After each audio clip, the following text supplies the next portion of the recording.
Good morning dear students. आज हम बात कर रहे हैं BSc final year physics paper first quantum mechanics की। ठीक है, इसमें हमारा जो टॉपिक चल रहा था वो था photo electric effect. Photo electric effect, ठीक है, जिसमें हमने बात की थी definition of photo electric effect. ठीक है, experiment setup, results and failure of classical mechanics. ठीक है ना, क्लासिकल फिजिक्स। सॉरी, जो आज का जो हमारा टॉपिक है वो है आइंस्टीन द्वारा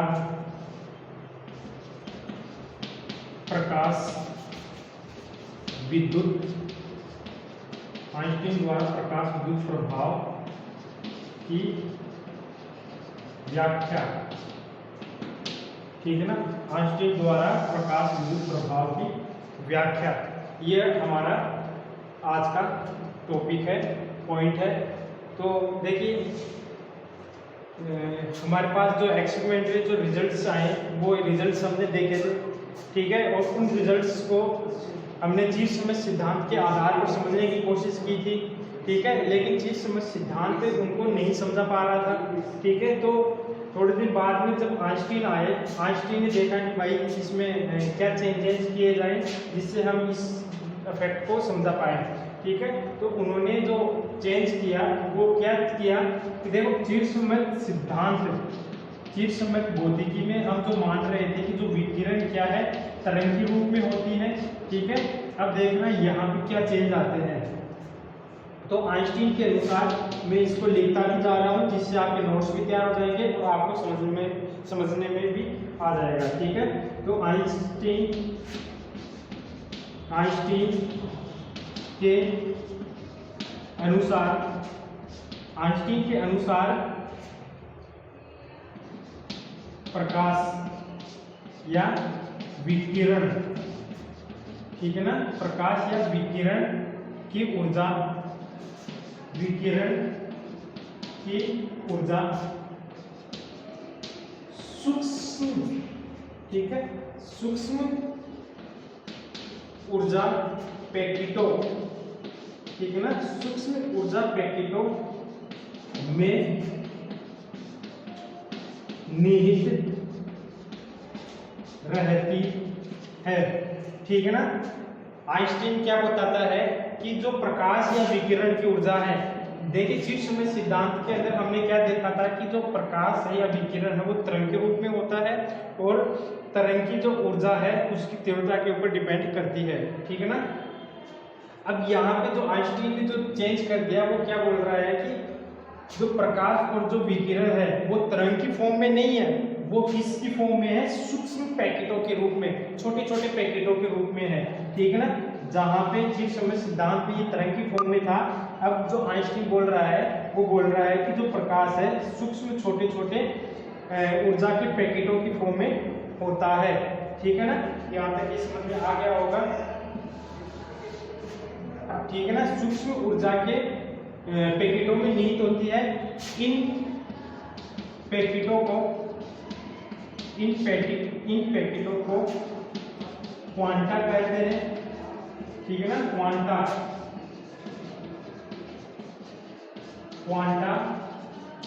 कहते हैं। ठीक है ना, इन पैकेटों को क्वांटा कहते हैं। और न्यू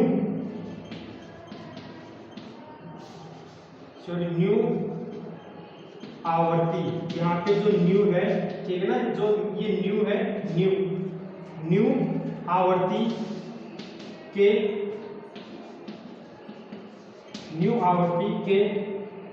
प्रकाश के एक पैकेट या क्वांटा की ऊर्जा। ठीक है, आइंस्टीन के अनुसार न्यू आवृत्ति के प्रकाश के, ठीक है ना, न्यू आवृत्ति का प्रकाश है यहाँ पे ठीक है ना, उस प्रकाश के एक पैकेट, मतलब जो प्रकाश है हमने इस पैकेटों के रूप में माना, ठीक है। तो इस एक पैकेट की जो ऊर्जा है या इसको की जो इसको क्वांटा बोल रहे हैं, इस एक क्वांटा की जो ऊर्जा है वो कितनी होगी, वो होगी E equal to h nu, ठीक है ना। पैकेट की क्वांटा की ऊर्जा equal to h nu, equal to h nu होती है, ठीक है, होती है, जहां H equal to 6.62 multiply 10 to the power -34, ठीक है ना, जूल सेकेंड। कितने जूल सेकेंड, इसको बोलते हैं प्लांक नियतांक, इसे यहाँ प्लांक नियतांक है, ठीक है ना। इसकी एनर्जी जो वैल्यू है ये होती है और इसको प्लांक नियतांक, ये H इक्वल टू यहाँ पे प्लांक नियतांक है, न्यू प्रकाश की आवर्ती है अतः, ठीक है ना। ये जो आइंस्टीन के द्वारा जो एनर्जी है वो इक्वल टू एच न्यू होती है, ठीक है। इसे आइंस्टीन का क्वांटम, इसे आइंस्टीन का क्वांटम सिद्धांत कहते हैं, ठीक है। और जो ये अभी हमने बात की, ठीक है ना, इस पूरे की प्रकाश की ऊर्जा सूक्ष्म ऊर्जा पैकेटों के रूप में होती है, पैकेटों को हम क्वांटा कहते हैं, ठीक है ना। एक क्वांटा की ऊर्जा ये होती है। तो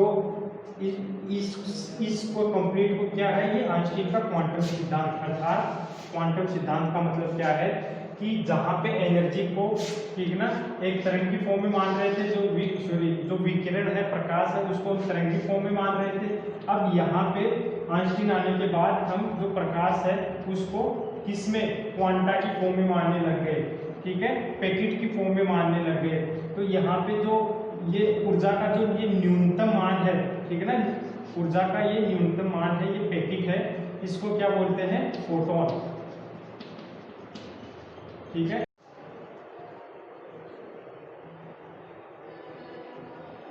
ठीक है, सॉरी टेक्निकल प्रॉब्लम हो गई थी थोड़ी। तो यहाँ पे जो इस पैकेट की जो एनर्जी होती है वो इक्वल टू एच न्यू होती है, ठीक है। और इस एनर्जी को हम बोलते हैं फोटोन, ठीक है ना। इस पैकेट को, इस क्वांटा को हम बोलते हैं फोटोन। और जो देखिए यहाँ पे जो एनर्जी है, जो ऊर्जा है या जो प्रकाश है, ठीक है ना, आप यहाँ पे बोल दीजिएगा विकिरण, बोल दीजिएगा प्रकाश, बोल दीजिएगा, ये तरंग की फॉर्म में ना होके, मतलब सतत, ये तरंग क्या है, सतत है, यहाँ पे देखिए, ठीक है ना, इसकी फॉर्म में ना होके ये डिस्क्रीट है, यहाँ पे देखिए क्वांटम, ठीक है, ये क्वांटा की फॉर्म में है, क्वांटाइज्ड है, ठीक है ना, विविक्त है, कुछ भी बोलिए यहाँ पे। तो इसलिए इसको यहाँ पे ये जो सिद्धांत आया इसको क्या बोल रहे हैं, क्वांटम सिद्धांत। देखिए जो क्वांटा है, क्वांटा ये प्लूरल वर्ड है, ठीक है ना, बहुवचन शब्द है। और जो क्वांटम है, क्वांटम ये सिंगुलर है, ये एक पैकेट को बताता है और क्वांटा बहुत सारे पैकेटों को बताता है, ठीक है ना।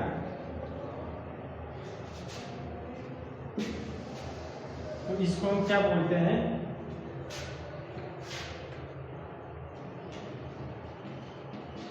ऊर्जा के, इसे आइंस्टीन का क्वांटम सिद्धांत कहते हैं, तथा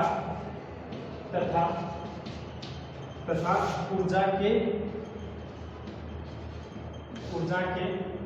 पैकेट भी लिख लो आप, ऊर्जा के पैकेट या क्वांटा को, ऊर्जा के पैकेट या क्वांटा को, ये ध्यान रखना, इसको फोटोन कहते हैं, ठीक है ना, इसे फोटोन कहते हैं। क्योंकि हम आगे जो भी बात करेंगे वो इस फोटोन के अकॉर्डिंगली बात करेंगे, हर जगह हम फोटोन लेंगे, ठीक है। इस फोटोन की ऊर्जा जो होती है वो E equal to h nu होती है। एक फोटोन की ऊर्जा E equal to h nu होती है। और यदि n फोटोन हो यहाँ पे, तो जो एनर्जी हो जाएगी वो NH हो जाएगी, ठीक है ना। हमेशा इस फोटोन की ये जो इंटीजर मल्टीप्लाई है उसकी फॉर्म में होगी टोटल एनर्जी, ठीक है। यहाँ तक समझ में आया। चलो आगे चलते हैं।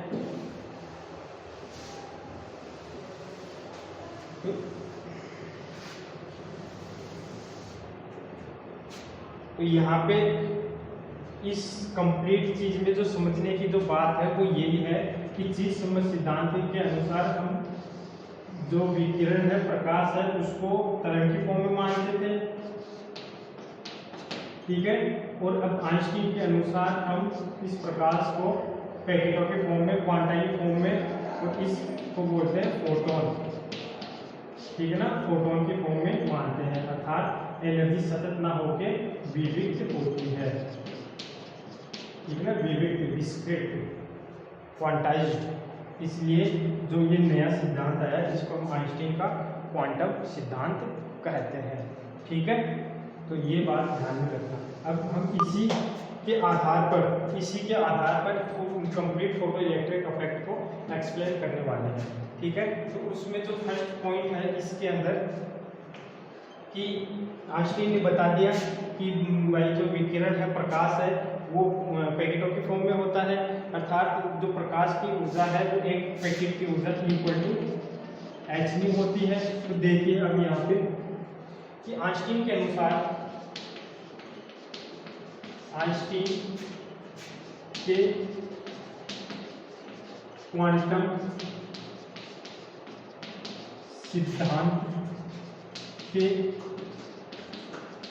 अनुसार, ठीक है, ये क्या बोलना चाह रहा है आपको बता दूं कि ये प्रकाश यहाँ पे आपतित हो रहा है और आइंस्टीन के अनुसार एक फोटोन की एनर्जी क्या होती है, इक्वल टू h होती है, ठीक है ना।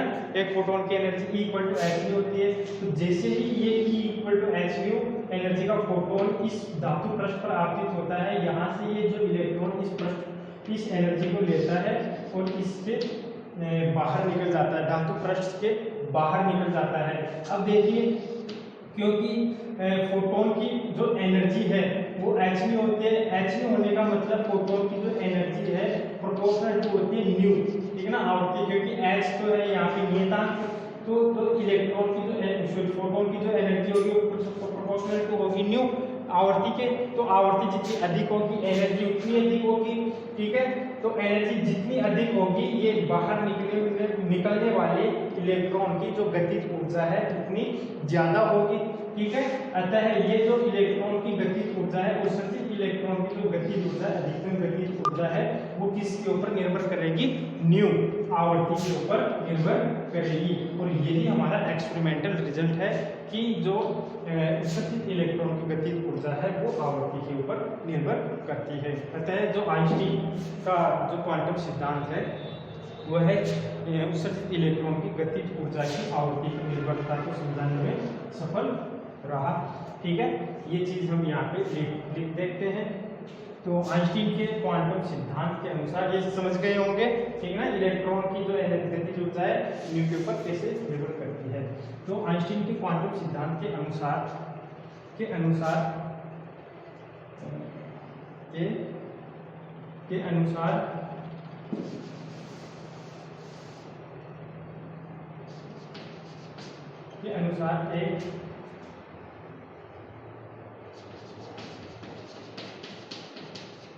विशिष्ट या के अनुसार एक विशिष्ट या के अनुसार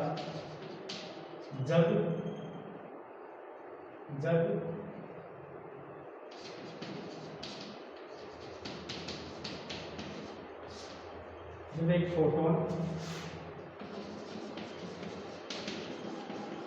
धातु पृष्ठ पर आपतित होता है, तो जब एक फोटोन धातु पृष्ठ पर आपतित होता है तो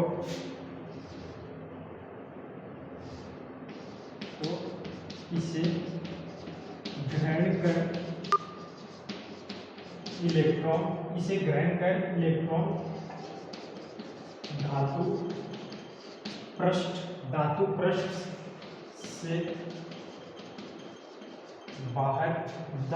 से उत्सर्जित हो जाता है। ठीक ना, कुछ भी लिख लो, बाहर निकल आता है, उत्सर्जित, धातु पृष्ठ से उत्सर्जित हो जाता है।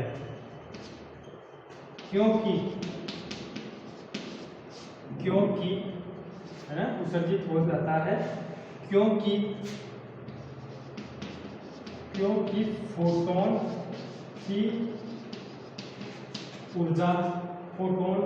फोटोन की ऊर्जा यहाँ पे लिख लेना आवृत्ति अर्थात प्रकाश की, क्योंकि फोटोन की ऊर्जा प्रकाश की आवृत्ति पर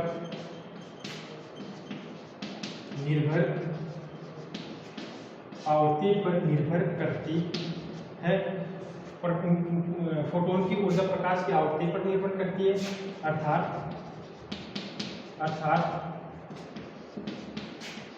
जितनी अधिक आवृत्ति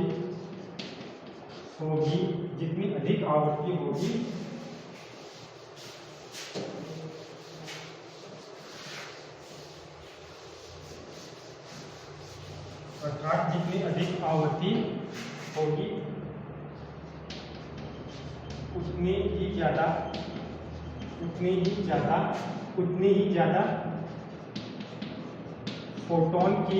उतनी ही ज्यादा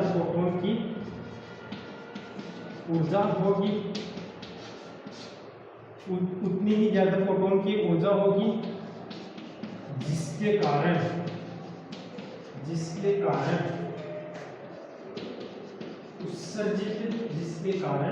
उत्सर्जित इलेक्ट्रॉन की गतिज ऊर्जा भी उतनी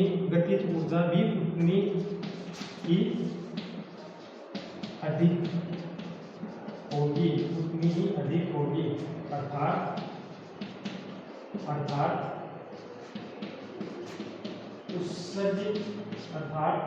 उत्सर्जित इलेक्ट्रॉन की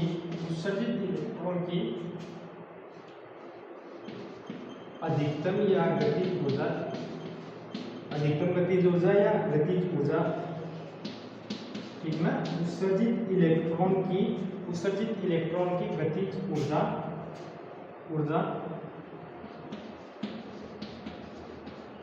प्रकाश की आवृत्ति पर निर्भर करती है। ठीक है ना, प्रकाश की आवृत्ति पर निर्भर करती है। ठीक है, जो कि प्रयोगों द्वारा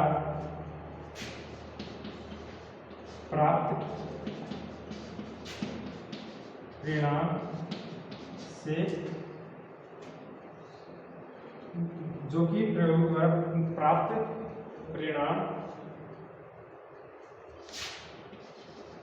के समान है,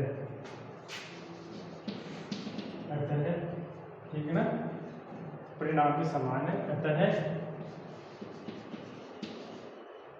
आइंस्टीन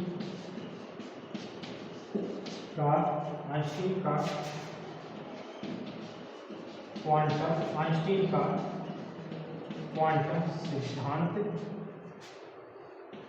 क्वांटम सिद्धांत उत्सर्जित इलेक्ट्रॉन की गतिज ऊर्जा, अच्छा है, आइंस्टीन का क्वांटम सिद्धांत उत्सर्जित इलेक्ट्रॉन की गतिज ऊर्जा का गतिज ऊर्जा की आवृत्ति पर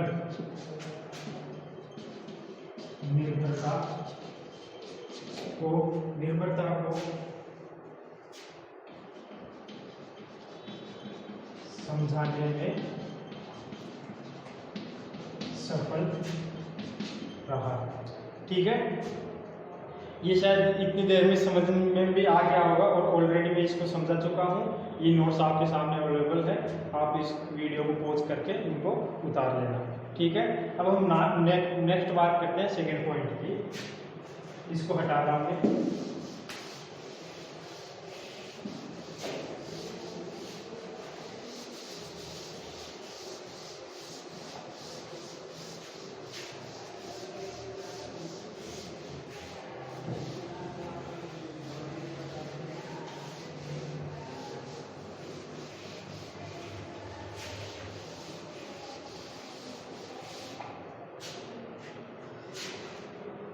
देखिए सेकेंड पॉइंट क्या बताना चाहता है कि जैसे ये पर्याप्त एनर्जी का, ठीक है ना, जैसे ये पर्याप्त एनर्जी का फोटोन, ठीक है ना, पर्याप्त एनर्जी का फोटोन इसके ऊपर धातु पृष्ठ के ऊपर आपतित होता है तुरंत, ठीक है ना, ये इलेक्ट्रॉन यहाँ से बाहर निकल जाते हैं। जैसे ही एक पर्याप्त एनर्जी का फोटोन इस धातु पृष्ठ पर आपतित होता है तो धातु पृष्ठ के इलेक्ट्रॉन इस फोटोन को ग्रहण करके अवशोषित करके और इससे बाहर निकल जाते हैं। अर्थात इस फोटोन के गिरने और इलेक्ट्रॉन के बाहर निकलने में कोई भी समय बचता नहीं होती।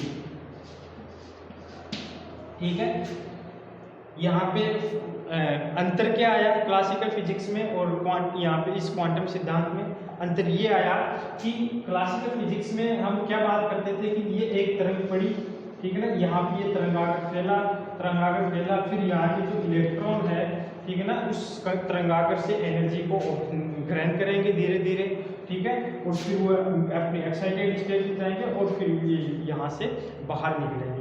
ठीक है, तो इसके अंदर टाइम लग रहा था, ठीक है ना, चिरसमझ सिद्धांत के अनुसार ऐसा था कि टाइम लगना चाहिए, जबकि प्रैक्टिकली क्या था कि जैसे हम प्रकाश डालते हैं वैसे ही इलेक्ट्रॉन बाहर निकल जाते हैं, मतलब कोई भी टाइम लेट नहीं होता। तो यहाँ पे हम इससे आसानी से समझा सकते हैं कि हम एक पर्याप्त एनर्जी का फोटोन जब इस पृष्ठ के ऊपर डालते हैं तो जैसे हम इस फोटोन को डालते हैं वैसे इस फोटोन की एनर्जी से रिलेटेड जो भी इलेक्ट्रॉन है, ठीक है ना, वो इस फोटोन को ग्रहण कर लेगा तुरंत और ये यहाँ से बाहर निकल जाएगा, ठीक ना, इस पृष्ठ से बाहर इमिट हो जाएगा, मतलब कोई भी यहाँ पे समय बचता नहीं लगेगी। तो लिख दीजिएगा यहाँ पे आइंस्टीन के क्वांटम सिद्धांत से, आइंस्टीन के क्वांटम सिद्धांत से या के अनुसार, क्योंकि इस क्वांटम सिद्धांत के अनुसार जब एक पर्याप्त ऊर्जा का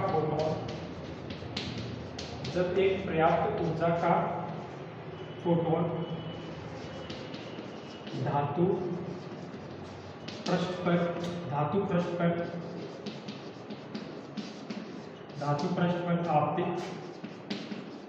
होता है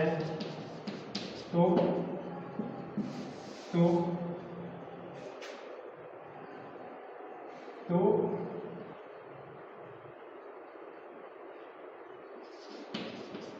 इलेक्ट्रॉन इसे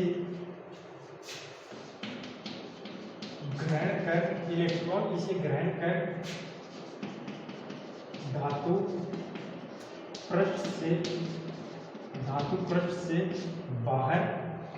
पृष्ठ से बाहर आ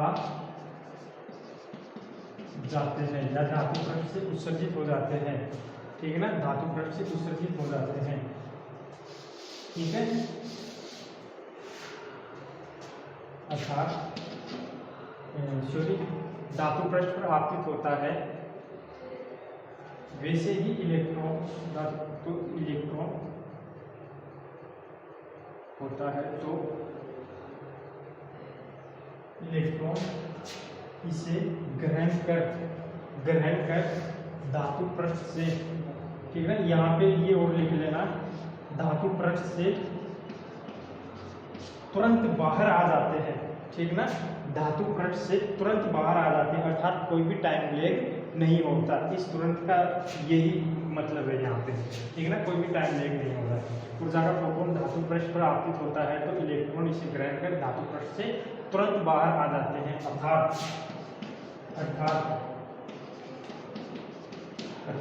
फोटोन के आपतन व इलेक्ट्रॉन का धातु पृष्ठ से फोटोन के आपतन में इलेक्ट्रॉन के धातु पृष्ठ से बाहर आने में, इलेक्ट्रॉन के धातु पृष्ठ से बाहर आने में या इलेक्ट्रॉन के उत्सर्जन में, ठीक है ना, आने में कोई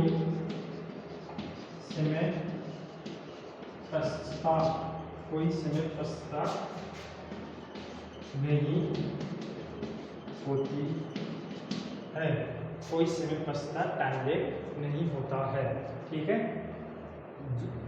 तो इसको भी आइंस्टीन की क्वांटम सिद्धांत से हम आसानी से समझा सकते हैं, ठीक है। तो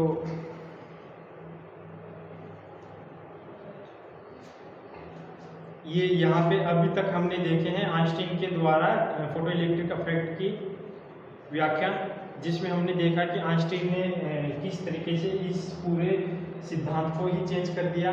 जो जहाँ पे हम ये मान रहे थे कि जो प्रकाश या विकिरण होता है वो क्या होती है, एक तरंग की फॉर्म में होती है, सतत होती है। तो आइंस्टीन ने बताया कि ये प्रकाश जो है वो पैकेटों की फॉर्म में होता है, ठीक है ना, जिसको हम फोटोन बोलते हैं। और एक पैकेट की जो एनर्जी होती है वो h होती है पहले, ठीक है ना, ये तीव्रता के ऊपर डिपेंड करती थी। पहले जो तरंग की जो ऊर्जा थी वो प्रोपोर्शनल टू तीव्रता होती थी, ठीक है।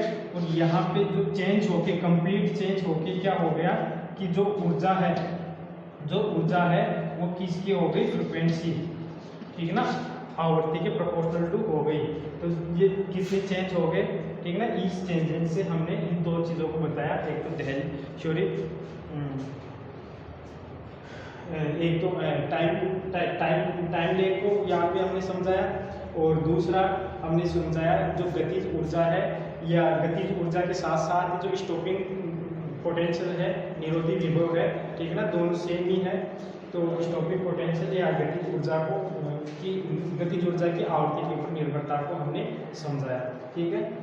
अब हम आगे बात करेंगे कि वर्क फंक्शन क्या होता है, ठीक है ना, कार्यफलन क्या होता है, और आइंस्टीन की प्रकाश विद्युत समीकरण के बारे में, ठीक है। इसको हम नेक्स्ट लेक्चर में लेते हैं। धन्यवाद।